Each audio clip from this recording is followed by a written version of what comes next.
यह ली जांग अकादमी में class awakening ceremony है। सभी स्टूडेंट्स यहां इकट्ठा हुए हैं ताकि वे अपनी वह क्लास प्राप्त कर सकें जो उनके भविष्य का निर्धारण करेगी। स्टूडेंट्स एक एक करके बाहर आते हैं और अपने लिए उपलब्ध 3 क्लासेस में से एक चुनते हैं। कुछ लोगों की किस्मत अच्छी होती है, जबकि कुछ को जिंदगी भर के लिए एक बेकार क्लास के साथ रहना पड़ता है। लेकिन जब हमारे हीरो यी की बारी आती है, कुछ ऐसा होता है जो सभी को चौंका देता है। एक एंजल प्रकट होती है और वादा करती है कि उसकी शक्ति के साथ कोई भी मॉन्स्टर उसे कभी रोक नहीं सकेगा, क्योंकि अब वह हमेशा उसके साथ रहेगी। वह उसे 3 यूनिक हिडन क्लासेस का विकल्प देती है: लाइट मेज, सेक्रेड प्रीस्ट और सेंट नाइट। हमारा हीरो सेंट क्लास चुनता है क्योंकि यह सबसे बैलेंस्ड है और इसमें कोई कमजोरी नहीं है। जब सेरेमनी खत्म होती है, ये छात्रों की भीड़ के बीच से मुश्किल से रास्ता बना पाता है जो उसे अपनी टीमों में भर्ती करना चाहते हैं।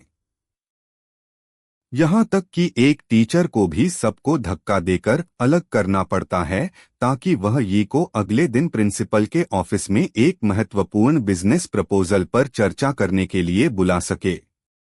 लेकिन हमारा एमसी किसी चीज पर जल्दी सहमत होने की कोई जल्दी में नहीं है। सबसे महत्वपूर्ण बात यह है कि इतनी रेयर क्लास के साथ वह आखिरकार पैसे कमा सकता है ताकि अपनी बहन के इलाज का भुगतान कर सके। अपने कमरे में लौटकर युवा फाइटर चुपचाप बैठता है और फिर सिस्टम विंडो खोलता है। वह अनयूज्ड स्टैट पॉइंट्स और अपने एट्रीब्यूट्स में एक महत्वपूर्ण बढ़ोतरी नोटिस करता है, यह समझते हुए कि वह केवल तब ही मॉन्स्टर्स का शिकार कर सकता है जब वह और मजबूत हो जाए। हमारा प्रोटैगोनिस्ट फैसला करता है कि खुद को बेहतर बनाना उसकी पहली प्राथमिकता होनी चाहिए। अचानक सिस्टम यह घोषणा करता है कि एक यूनिक मिशन सक्रिय हो गया है। याई जल्दी समझ जाता है कि इन मिशंस को पूरा करना रिवार्ड्स पाने के लिए जरूरी है, इसलिए वह बिना झिझक के स्वीकार कर लेता है। एक अजीब रोशनी उसे घेर लेती है जो उसे एक रहस्यमयी जगह पर टेलीपोर्ट कर देती है। वह खुद को एक माइन में पाता है और याद करता है कि प्राचीन रैबी मॉन्स्टर्स मुख्य रूप से ऐसे सुरंगों में रहते हैं। एक छाया से बाहर आता है, लेकिन ये आसानी से उसके पहले हमलों को डॉच कर देता है। यह मानते हुए कि वह कुछ ताकतवर नहीं छोड़ेगा, वह तय करता है कि बिना किसी स्किल का उपयोग किए ही उसे हराना है। तेज प्रतिक्रियाएं उसे हर वार से निकाल ले जाती हैं और वह महसूस करता है कि स्टैट बूस्ट के बाद उसका शरीर कहीं अधिक फुर्तीला हो गया है। वह जीव फिर से हमला करता है और हालांकि ये ज्यादातर वारों से बच जाता है, एक वार लग जाता है। यह समझते हुए कि उसकी लापरवाही घातक साबित हो सकती है, ये गंभीर हो जाता है। भले ही यह एक लो ग्रेड बीस्ट है, वह पलटकर लड़ाई शुरू करता है और रहस्यमयी लाइट अटैक्स छोड़ता है। आगे बढ़ते हुए युवा योद्धा अपनी गोल्डन फिस्ट को पावर अप करता है, कई मुक्के मारता है और अंत में रैबी को खत्म कर देता है। ट्रायल समाप्त हो जाता है और उसे सिस्टम से टॉप स्कोर मिलता है, कई रिवार्ड्स अर्जित करता है। राहत की सांस लेते हुए ये तय करता है कि उसका अगला लक्ष्य एक हथियार हासिल करना होना चाहिए। खुश है कि सिस्टम उसे एक हथियार देगा, वह अपने स्टैट पॉइंट्स निवेश करता है और जल्दी से एक तलवार खरीद लेता है और ट्रायल ग्राउंड छोड़ देता है। तभी एक नोटिफिकेशन दिखाई देता है जो उसे अस्पताल जाने का निर्देश देता है। इस बीच कहीं और युन बैठी खबरें देख रही होती है और जानती है कि उसके भाई के साथ पिछले दिन क्या हुआ। एक नर्स गुस्से में कमरे में घुसती है और बढ़ते बिलों की शिकायत करती है। वह सोचती है कि खर्चे इतनी जल्दी क्यों बढ़ रहे हैं और शक करती है कि ये कभी इतनी बड़ी रकम चुका भी पाएगा, क्योंकि 3 नौकरियां भी काफी नहीं होंगी। नर्स उसकी सफाइयों को नजरअंदाज करती है और चिढ़कर कहती है कि युन ने पूरे महीने बहुत ज्यादा दवाइयां ली हैं। उसकी हालत कई बार बिगड़ी है, जिसके लिए अतिरिक्त देखभाल की जरूरत पड़ी। अभी भी गुस्से में वह लड़की में कहती है कि अपनी किस्मत को स्वीकार करो और मर जाओ। अचानक एक रहस्यमय आदमी वहां प्रकट होता है जो उसे आगे कुछ कहने से पहले ही रोक देता है। नर्स गुस्से में वहां से चली जाती है, चेतावनी देते हुए कि अगली बार वह युन से इसका बदला लेगी। कांपती हुई कमजोर लड़की सोचती है कि यह अजनबी कौन हो सकता है। वह शांति से अपना कार्ड निकालता है और खुद को उसके भाई का दोस्त बताते हुए परिचय देता है। याई आखिरकार लौटता है, अपने हाथों में बिल लिए हुए, और सोचता है कि उसके अकाउंट से 10,000 रहस्यमय तरीके से क्यों निकाले गए। वह अपनी बहन से इसके बारे में पूछता है, लेकिन जल्दी ही नोटिस करता है कि उसके बगल में 2 आदमी बैठे हैं। उनमें से एक शालीनता से मुस्कुराता है और खुद को मेयर का सेक्रेटरी बताते हुए परिचय देता है, समझाते हुए कि वह कुछ मामलों पर चर्चा करने आया है। हमारा लड़का सोचता है कि इतना महत्वपूर्ण व्यक्ति उससे मिलने क्यों आया होगा। फिर भी वह सेक्रेटरी से हाथ मिलाता है और सुझाव देता है कि अगर उन्हें बात करनी है तो वे बाहर चलें। आदमी सहमत होता है, लेकिन युन के साथ एक बॉडीगार्ड छोड़ जाता है। पास के एक रेस्टोरेंट में सेक्रेटरी युवा योद्धा को पवित्र एंजल की सुरक्षा प्राप्त करने और इतने हाई क्लास टैलेंट को जागृत करने पर बधाई देता है। वह इसे मात्र किस्मत बताकर टालने की कोशिश करता है, लेकिन आदमी आश्वस्त नहीं होता। वह समझाता है कि एस ग्रेड टैलेंट प्राप्त करना सिर्फ किस्मत की बात नहीं है। फिर खुलासा होता है कि मेयर ने उसमें दिलचस्पी ली है और आने वाली परीक्षा की तैयारी के लिए उसके लिए विशेष रूप से कल्टीवेशन रिसोर्सेज का एक स्टॉक तैयार किया है। एक चमकती हुई चाबी निकालते हुए सेक्रेटरी उसे देने के लिए तैयार होता है, लेकिन हमारा नायक सतर्क रहता है। उसे पता है कि दुनिया में कुछ भी मुफ्त नहीं मिलता। उसे शक होता है कि मेयर को बदले में कुछ उम्मीद है, शायद यह कि वह एक दिन एक शक्तिशाली व्यक्ति बन जाए। सेक्रेटरी सौदे को और आकर्षक बनाते हुए युन के लिए एक प्रोफेशनल मेडिकल टीम की व्यवस्था करने की पेशकश करता है और यह भी वादा करता है कि मेयर एक हाई लेवल प्रीस्ट से संपर्क करेंगे ताकि उसे अब अपनी प्यारी बहन की चिंता न करनी पड़े।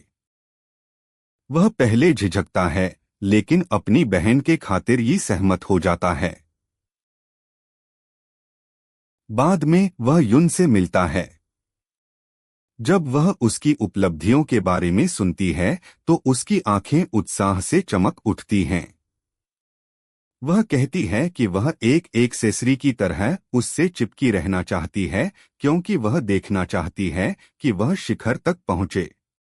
वह उसकी बातों को बकवास कहकर टाल देता है और उसे अपनी सेहत पर ध्यान देने के लिए कहता है। छोटी लड़की उसके कौशलों के बारे में पूछती है, जिससे यी को याद आता है कि उसकी क्लास में 3 एक्सक्लूसिव क्षमताएं हैं, जिनमें से एक हीलिंग से जुड़ी है। इसे आजमाने का निर्णय लेते हुए वह धीरे से अपना हाथ उसकी पेशानी पर रखता है और एक गर्म रोशनी दोनों को घेर लेती है। उसे आराम महसूस होने लगता है। युन को बहुत अच्छा लगता है और वह महसूस करता है कि हालांकि उसकी स्लो रिकवरी स्किल उसकी बीमारी को ठीक नहीं कर सकती, यह कम से कम उसके दर्द को कम कर सकती है।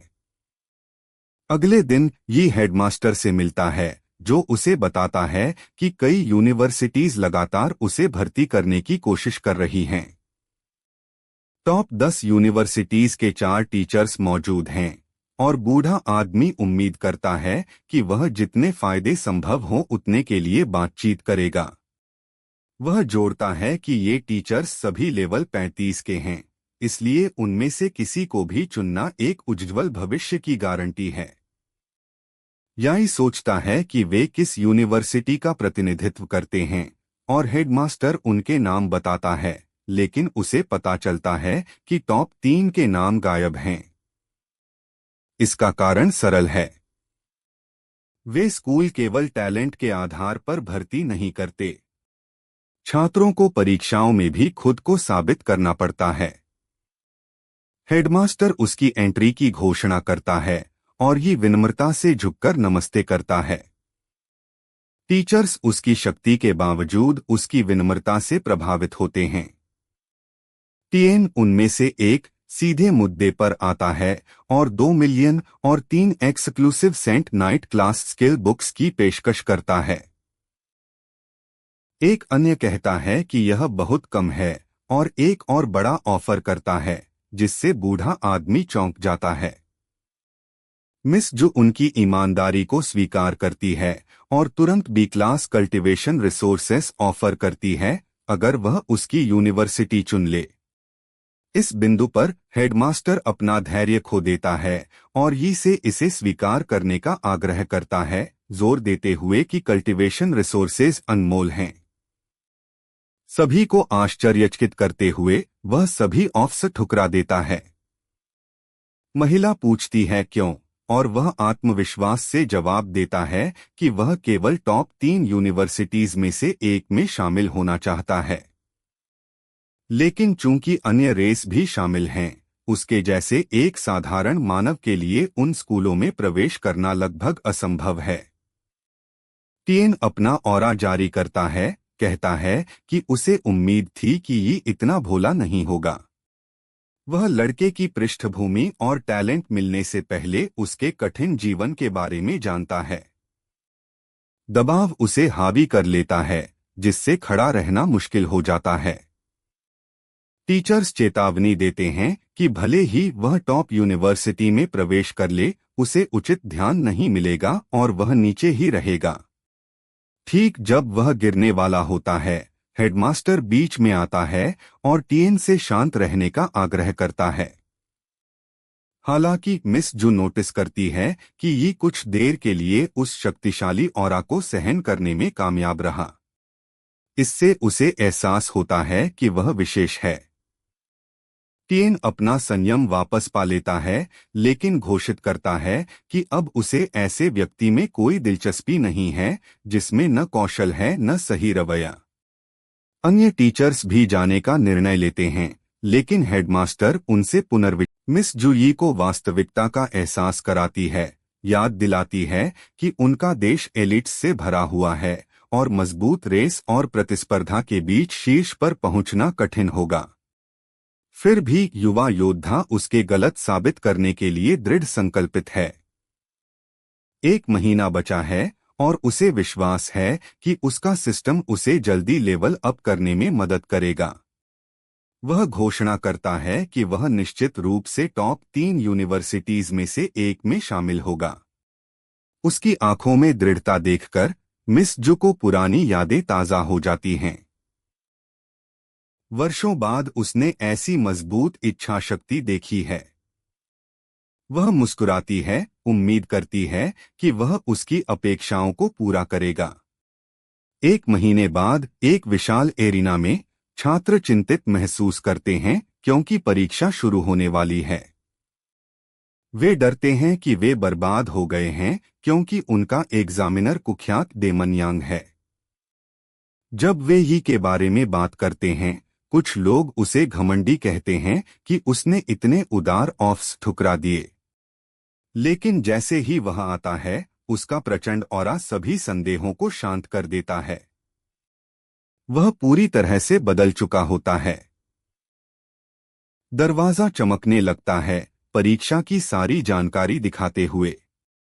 छात्र तुरंत प्रतिक्रिया देते हैं जब वे आने वाली चुनौतियों को देखते हैं। कैट मॉन्स्टर्स अपनी स्पीड के लिए प्रसिद्ध हैं, जबकि मिनोटॉर्स मोटी त्वचा से सुरक्षा पर निर्भर करते हैं।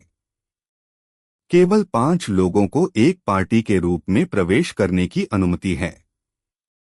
अंदर जाने से पहले टीचर सभी को चेतावनी देता है कि यदि उन्हें अपनी क्षमताओं से परे कोई खतरा मिले तो तुरंत अपने रिटर्न स्क्रॉल्स का उपयोग करें और सीक्रेट रियन से बाहर निकल जाएं। दंगन के अंदर मरने का मतलब है हमेशा के लिए अपनी जान खो देना। टाइमर शुरू होता है और छात्र रहस्यमय नक्शे में दौड़ पड़ते हैं। कुछ अकेले जाने का निर्णय लेते हैं, जैसे हमारा नायक, जबकि अन्य बेहतर जीवित रहने की संभावना के लिए टीमें बनाते हैं। दर्शक बड़बड़ाते हैं, उम्मीद करते हैं कि एलीट क्लास के छात्र संभवतः सभी संसाधनों को स्वयं प्राप्त करने के लिए अकेले ही जाएंगे।